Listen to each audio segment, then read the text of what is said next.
রাজনীতিবিদদের সাথে ব্যবসায়ীদের সম্পর্ক নতুন কিছু নয়, তবে সেই সম্পর্ক যদি অতিমাত্রায় পরিণত হয় তখন তা নিয়ে শুরু হয় আলোচনা সমালোচনা। কখনো তাদের সম্পর্ক পরিণত হয় খবরের শিরোনামে। সম্প্রতি যুক্তরাষ্ট্রের প্রেসিডেন্ট ডোনাল্ড ট্রাম্পের সঙ্গে ধনকুবের ইলন মাস্কের সম্পর্ক এবং নরেন্দ্র মোদীর সঙ্গে এশিয়ার দুই শীর্ষ ধনী মুকেশ আম্বানি ও গৌতম সম্পর্ক নিয়ে দীর্ঘ মতামত প্রতিবেদন আকারে ছেপেছে যুক্তরাষ্ট্রের গণমাধ্যম ফরেন পলিসিতে। রাজনৈতিক লক্ষ্য অর্জনের জন্য শিল্পপতিদের সঙ্গে সম্পর্ক স্থাপনের মাধ্যমে একটি পরিকল্পিত পথে অগ্রসর হচ্ছেন ডোনাল্ড ট্রাম্প এবং নরেন্দ্র মোদী, এমনটি লিখেছেন columnist James crafty. Walton is a global brand. World class innovation নিয়ে ওয়ালটন এখন দেশের সীমানা পেরিয়ে পৌঁছে গিয়েছে 50টিরও বেশি দেশে। ওয়ালটন, ঘরে ঘরে বিশ্বজুড়ে। How Modi and Trump treat বিলিয়নার্স differently শীর্ষক শিরোনামে মতামত প্রতিবেদনে বলা হয়, ট্রাম্প প্রশাসনে মাস্ক যে ভূমিকা পালন করছেন তা চোখে পড়ার মতো। তিনি রাজনৈতিক সিদ্ধান্ত থেকে শুরু করে শিল্পনীতি এবং আন্তর্জাতিক অনেক বিষয়ে সামনে থেকে নেতৃত্ব দিচ্ছেন। ভারতেও কিছু শীর্ষ ধনী দেশটির প্রধানমন্ত্রী নরেন্দ্র মোদীর আকুণ্ঠ সমর্থন পাচ্ছেন, যদিও তাদের প্রোফাইল ইলন মাস্কের মতো উচ্চ নয়। ইলন মাস্কের মতো বৈশ্বিক প্রভাবশালী ব্যক্তিদের সিদ্ধান্তগুলো কেবল অর্থনৈতিক নয়, ভূ রাজনৈতিক প্রেক্ষাপটেও তাৎপর্যপূর্ণ। ট্রাম্প প্রশাসনে মাস্কের ক্রমবর্ধমান প্রভাব আন্তর্জাতিক সম্পর্কের ক্ষেত্রে নতুন মেরুকরণ তৈরি করতে পারে। এদিকে ভারতের রাজনৈতিক নেতাদের ছায়ায় মুকেশ আম্বানি ও গৌতমের মতো বিলিয়নাররা বিশাল কর্পোরেট সাম্রাজ্যের শীর্ষে অবস্থান করছেন। জাতীয় জীবনের প্রায় প্রতিটি ক্ষেত্রেই তাদের প্রভাব রয়েছে। যৌথ মালিকানা লাভজনক হয়েছে। ফোর্বসের রিয়েল টাইম বিলিয়নারদের তালিকায় আম্বানি ও আদানির স্থান এশিয়ার শীর্ষে। চলতি বছরের মার্চের মাঝামাঝি পর্যন্ত তাদের সম্পদের পরিমাণ যথাক্রমে 92 ও 97 বিলিয়ন মার্কিন ডলার।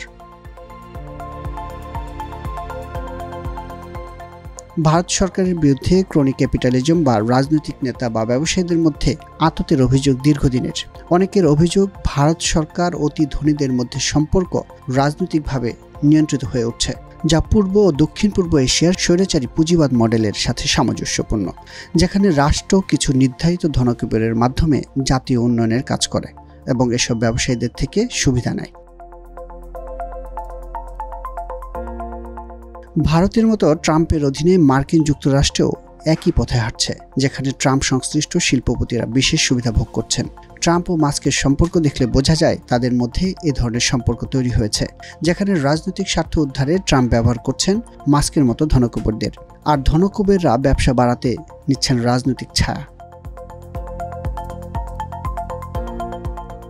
ব্যবসায়িক সম্পর্ক কাজে লাগিয়ে যুক্তরাষ্ট্রের সঙ্গে সম্পর্ক দৃঢ় করতে চায় ভারত, আর এক্ষেত্রে ভারতের সবচেয়ে বেশি কাজে লাগাতে পারে ইলন মাস্ক। তার হাত ধরেই ভারতে আসতে পারে বড় বিনিয়োগ, হস্তান্তর হতে পারে মূল্যবান প্রযুক্তি, এমনকি হোয়াইট হাউসের সঙ্গে হতে পারে সরাসরি যোগাযোগ।